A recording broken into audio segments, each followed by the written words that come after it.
Nak jadi orang yang disenangi semua orang, bukan kena jadi famous, bukan kena jadi bos pun, tapi kena ikut 6 prinsip mudah dari Dale Carnegie ni.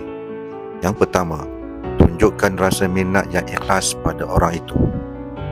Yang kedua, senyumlah selalu, jangan muka kelat saja. Dan yang ketiga, ingat nama orang itu. Pertama kali jumpa, kedua, ketiga, anda mesti berkawan rapat dengan dia.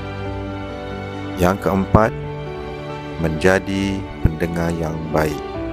Yang kelima, cakap ikut minat orang itu. Dan yang keenam, buatlah seseorang itu rasa penting dengan ikhlas. Simple kan? Ramai orang tak tahu, dan juga ramai orang yang tak buat.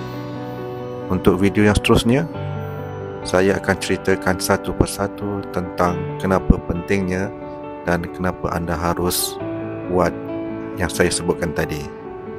Follow kalau nak belajar cara connect dengan orang kat tempat kerja, ke universiti, ataupun dengan family. Dengan kawan-kawan pun boleh apply.